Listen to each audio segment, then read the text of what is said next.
ऐका ऐका आपल्या घरी मुलगी असेल ना, त्या मुलीचं एक वय ठरवून घ्या बरं.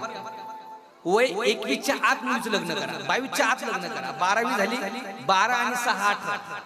चला 13वी एफ व्हायला जाऊ द्या, एस व्हायला जाऊ द्या, टी व्हायला जाऊ द्या. 18 आणि 3 21, 21 वय झालं की मुलीचं लग्न करा. 22 वर्षी मुलीचं लग्न करा, 22च्या आत लग्न करा. का? मुलगी खूप कळती होती आणि कळती झाली की ती मुलगी तुम्हाला कन्यादान करू देईल किंवा नाही करू देणार हे तिच्या हातात आहे, आई बाबाच्या हातात राहत नाही. कारण मुलगी कळती होती म्हणून मुलीचं लग्न 21-22च्या आत करा. आणि ऐका 21-22च्या आत जरी केलं तर एकदा मुलीची पण पसंती विचारा. आपण काय करतो, गुरुवर्य पृथ्वी बाबांचं वाक्य आहे, आपण लग्न कशाशी लावतो माहिती का? आपण लग्न श्रीमंतीशी लावतो. पुढच्या व्यक्तीची श्रीमंती किती आहे, नोकरी कोणती आहे, पुढच्या व्यक्तीची गव्हर्नमेंट सर्वंट असेल त्याच्याशी लग्न लावतो. धंदेवाला आपण पाहत नाही, शेतीवाला आपण पाहत नाही, आपण गव्हर्नमेंट सर्वंट बघतो. त्याच्यात पण गव्हर्नमेंट पण आपली काय अट असती, तो परमनंट असावा. गव्हर्नमेंटमध्ये पण टेम्पररी नसावा, निमशासकीय नसावा. अरे बस ही निमशासकीय मध्ये मोडती, पण निमशासकीय नसावा. मग तो शासकीय असावा, शासकीय मध्ये पण तो परिपक्व असावा. आपण धंदेवाला मुलगा बघत नाही. ऐका, विशेष करून तुम्हाला विनंती आहे, माझी आई जेवढे आई बसले आहेत ना, तुम्हाला विनंती आहे. कारण माणसापेक्षा, पुरुषांपेक्षा, पतीपेक्षा, बापापेक्षा तुमचं जास्त धत्तं. त्यामुळे तुम्ही काय करा माहिती का, तुम्ही हट्ट धरू नका. काय नोकरीवाला पाहिजे, नोकरीवाला पाहिजे.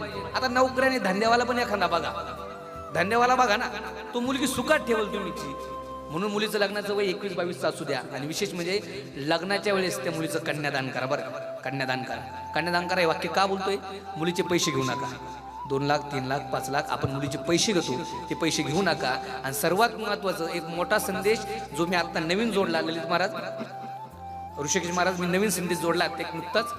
जर आपल्या घरातली मुलगी, वाक्य माफी मग बोलतो, इथं कोणी असेल, मला कोणाचं काही माहित नाही पण सांगतो, जे युट्यूबला ऐकतो त्यांना पण सांगतोय मी.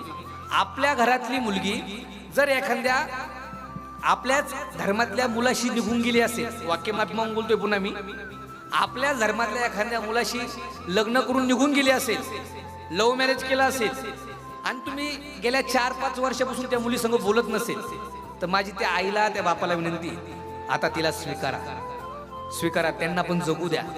झालं असेल लग्न तिनं, तिचा त्या तरुणपणामध्ये निर्णय चुकला असेल, पण तुम्ही चुकू नका. जर गेली असेल ती दुसऱ्याच्या घरात, तरी आता तिला स्वीकारा. ते तुमच्याच काळजाचा तुकडे, तुमचीच मुलगी ती. 9 महिने 9 दिवस जी आईनं पोटात ठेवली, ती आई तिच्याशी 4 वर्ष 5 वर्ष 6 वर्ष झालं बोलत नाहीये. पण मी बाकीच्या कीर्तनकारांपेक्षा वेगळं बोलतोय.